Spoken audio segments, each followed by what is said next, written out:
Bienvenue sur Eudylan Story.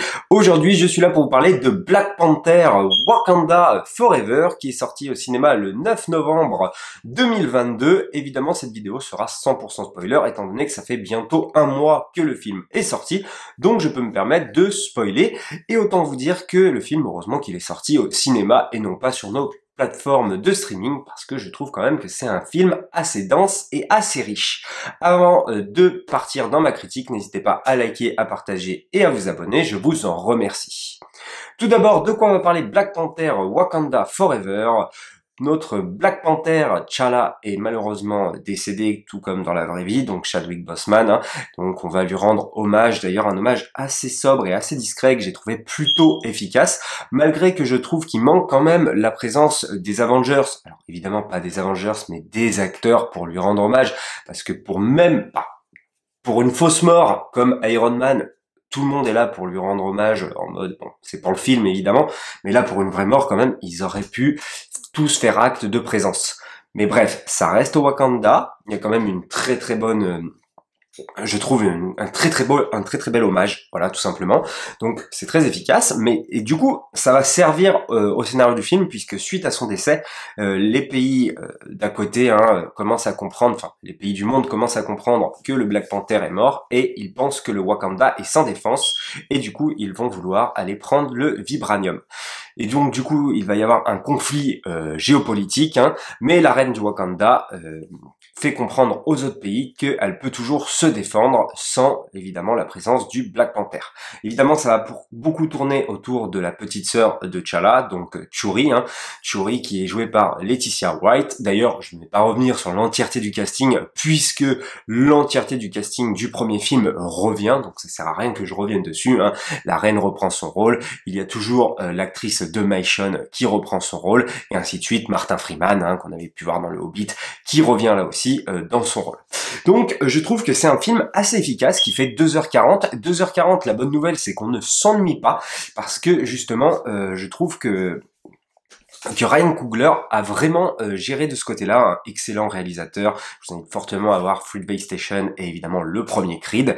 C'est un très très bon réalisateur, et du coup franchement la partie qui est vraiment la plus forte, déjà il y a toute cette première partie du coup à l'hommage et à la mise en place du scénario, mais surtout il y a cette deuxième partie avec le peuple de Namor, le peuple de Namor d'ailleurs qui va être un petit peu on peut tout à fait y voir justement le Wakanda, sauf sous l'eau tout simplement, puisque voilà, c'est un peuple qui est vraiment protégé. Pour y accéder c'est vraiment compliqué, c'est sous l'eau, c'est très très profond. Eux aussi justement ils ont du vibranium, et donc il va vouloir se défendre face aux hommes qui veulent l'attaquer. Donc lui carrément il veut aller défoncer l'humain quoi.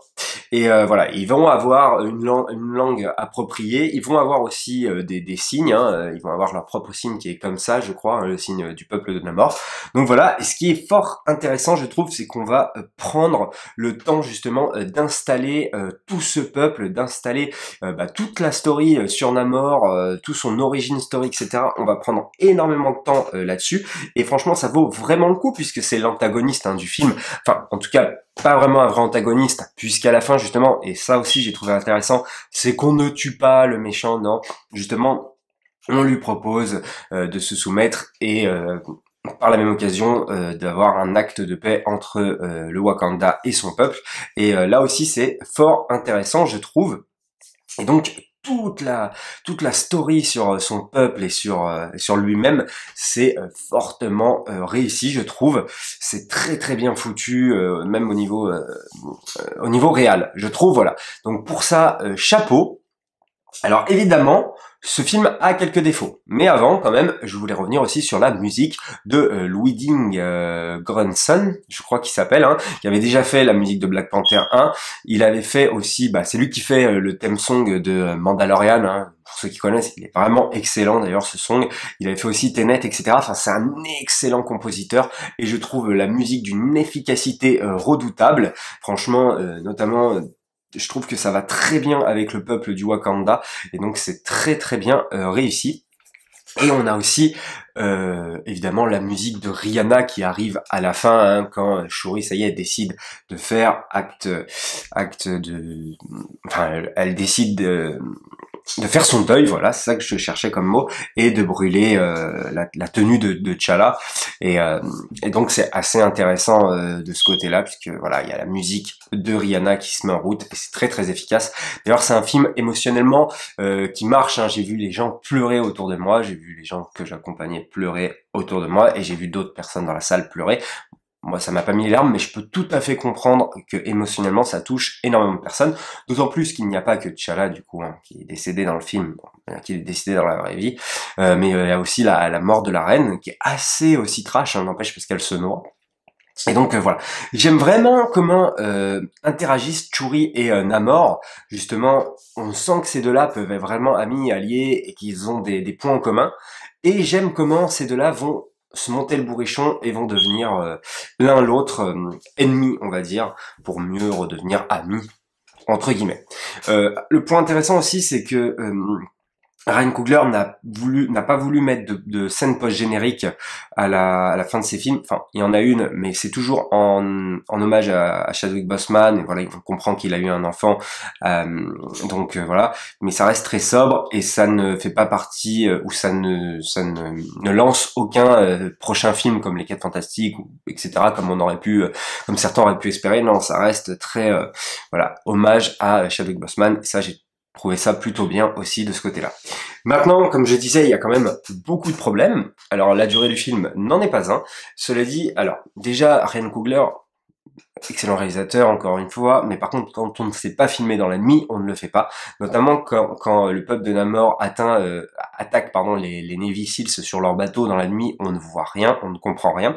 Il y a aussi malheureusement énormément de flou dans le film, par moments, je n'ai pas compris pourquoi, où les effets spéciaux sont un petit peu dégueulasses et où l'image devient floue d'un seul coup, sans raison vraiment... J'ai pas vraiment compris pourquoi l'image devenait floue. Donc ça, c'est vraiment un mystère pour moi et je trouve ça vraiment dommage de ce côté-là. Je sais pas, ça aurait dû être retravaillé au montage. Enfin voilà, je pense qu'on aurait pu faire un petit peu mieux, quoi. Merde, c'est un film qui a du budget quand même.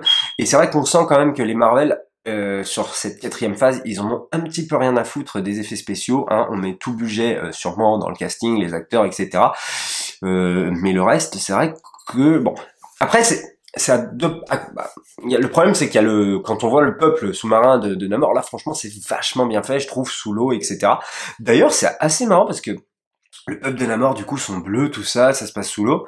Et du coup, il y a Avatar qui sort dans pas longtemps, et je pense que le film Black Panther va se prendre une claque quand on va voir à quel point James Cameron sait filmer sous l'eau. Je pense que là, ça va faire mal pour Black Panther quand on va revoir Black Panther et qu'on va se taper Avatar. Voilà, 2 films qui se passent en partie sous l'eau. Donc voilà. Alors il y a aussi le personnage de Martin Freeman. Alors c'est vrai que le film dure 2h40 et moi je l'ai trouvé très efficace de ce côté-là. La durée est vraiment justifiée. Malgré tout, il y a peut-être une scène ou deux, notamment avec Martin Freeman, hein, le personnage de Martin Freeman, qui était vraiment le personnage qui était là pour être drôle dans le premier, etc., hein, le running gag. Il ne sert pas à grand-chose, on va dire. Franchement, on pourrait supprimer ces scènes, ça ne changerait pas grand-chose, j'ai envie de vous dire. Il est vraiment là pour dire, bon, il était dans le premier, on le remet dans le deuxième, histoire de dire. Est-ce qu'il aura un rôle pour le 3e? Moi, j'en suis pas certain, franchement. Donc, ça reste à voir. Par contre, justement, je voulais revenir sur le Marvel drôle. Alors là, on n'est pas du tout là-dedans. On n'est pas dans un Marvel comme d'habitude. C'est pour ça qu'aussi, je pense, qu'il m'a beaucoup plu, ce film. C'est que c'est vrai qu'il n'y a pas des blagues qui viennent casser tous les enjeux et toute l'action. Et donc, je le trouve de ce côté-là vraiment efficace, quoi. Il y a quelques blagues, hein, 2, 3, mais c'est très très efficace. Le gros point positif, j'ai oublié aussi quand même, qui était le gros point positif du premier, parce que c'est vrai que vous ne savez pas, mais moi le premier, c'est pas du tout un film que j'aimais, contrairement au deuxième que j'ai vraiment aimé. Le premier ne m'a fait ni chaud ni froid, je comprenais pas ce film. Par contre, le gros point positif du premier, et ce que j'avais adoré, c'est évidemment le méchant, hein, joué par Michael B. Jordan, qui était très très efficace, et là qui revient, et c'est assez marrant parce que c'est Shuri, c'est son apparition, elle qui croyait voir son frère ou qui croyait voir sa mère, non, elle voit évidemment l'apparition de Michael B. Jordan. Ah, j'ai oublié son prénom, je suis désolé au méchant, enfin, je l'avais en tête en plus, enfin, méchant vraiment charismatique et c'est vraiment stylé quoi quand on le revoit, et ça encore une fois c'est un très très bon point fort. Voilà, Killmonger, j'avais oublié son prénom, désolé, c'est Killmonger exactement. Voilà. Je voulais revenir aussi sur le personnage de M'Baku qui avait un rôle beaucoup plus important et beaucoup plus sérieux dans le premier film. Là ça va être justement lui qui va être un petit peu le personnage drôle du film, hein, le ressort comique. C'est très léger, mais je trouve ça un peu dommage d'en avoir fait seulement un ressort comique, alors que c'était un personnage plutôt intéressant, je trouve. Donc voilà. Voilà, ce qui est vraiment dérangeant dans ce film, et ça aurait vraiment pu être un grand film, je trouve. Malheureusement, il y a tous ces petits défauts d'effets visuels et filmés dans la nuit, etc. Et franchement, ça gâche une grosse partie, je trouve, du film. Hein. Par moments, franchement, j'étais vraiment déçu de ce côté-là, mais le reste est vraiment très efficace, que ce soit la musique, la durée, l'intrigue, tout. Et moi je trouve que on est vraiment loin d'un Marvel classique justement. Voilà, je trouve qu'on est loin de tout ça et franchement c'est pas plus mal. Par contre, il y a encore un gros point négatif, c'est vrai, j'avais oublié, c'est tout le monde est des Iron Man. Et ça commence à me gaver. L'armure du Black Panther, je sais pas, elle commence à tirer des trucs, je ne comprends pas trop. D'ailleurs aussi, ça c'est assez marrant, l'armée de Namor tire des grenades d'eau. Alors ça, bon, on peut se dire qu'il y a de l'énergie dans l'eau, machin. C'est assez stylé visuellement, hein, cela dit, mais par contre, c'est un peu, voilà, c'est un peu marrant. Donc l'armure de Shuri devient Black Panther. Hein, alors ça me dérange absolument pas. Franchement, c'est assez stylé. D'ailleurs, l'armure du Black Panther est magnifique. Par contre, elle commence à tirer des trucs, enfin avec son armure, ça c'est un petit peu chiant. Et puis alors il y a une nouvelle personnage qui va se créer une armure qui va ressembler à une Iron Man féminin. Enfin, j'en ai plein le cul quoi. Et pareil pour l'armée du Wakanda, elle va fabriquer pour trois femmes, dont l'actrice qui joue Michonne, j'ai zappé son prénom. Ils sont des armures qui vont ressembler là aussi à Iron Man, où elles vont pouvoir voler, etc. Et ça devient un petit peu gavant, quoi. Si vous voulez absolument faire des Iron Man de partout, bah faites revenir Tony Stark, et puis voilà, quoi, on n'en parle plus. Merde, en plus, ce qui est fou, bah voilà, encore un autre point positif, c'est les costumes du Wakanda qui sont juste magnifiques, exceptionnels, et qui ont leur propre identité. Et c'est fou, et t'as pas besoin de leur mettre des armures bleues en mode Iron Man. Ça, moi, j'arrive pas trop à comprendre, quoi. Alors oui, Shuri c'est une petite geek, etc. Machin, elle veut imposer sa vision des choses, mais je trouve que ils auraient dû faire autre chose, justement quelque chose de plus wakandais que quelque chose de Iron Man, ou voilà, ça y est, là on a 30 Iron Man dans le film alors que c'est un film Black Panther, quoi, merde. J'en ai marre de le voir partout, quoi. Soit vous le faites revenir dans un film, voilà, parce que ça devient grave quand même. Hein. On a Spider-Man qui est une armure Iron Man, qui n'est même pas son propre costume, hein. C'est le costume Iron Man. On a même Hulk qui a eu son armure Iron Man. On a bah, évidemment le pote de Tony Stark dans les Iron Man, Iron Heart, je crois qu'il s'appelle. Enfin bref, ça s'arrête plus, quoi. C'est c'est tout le temps pareil. Le Faucon, je crois que c'était des ailes de Iron Man. Enfin bref, ça ne s'arrête pas. Donc stop it. Voilà, je pense qu'il faut vraiment arrêter de ce côté-là, ou revenir sur un film voilà, avec Tony Stark, ou j'en sais rien, avec sa femme, voilà, n'importe, mais il faut faire quelque chose. Quoi. En tout cas, Black Panther a des magnifiques costumes et a sa propre identité, donc voilà.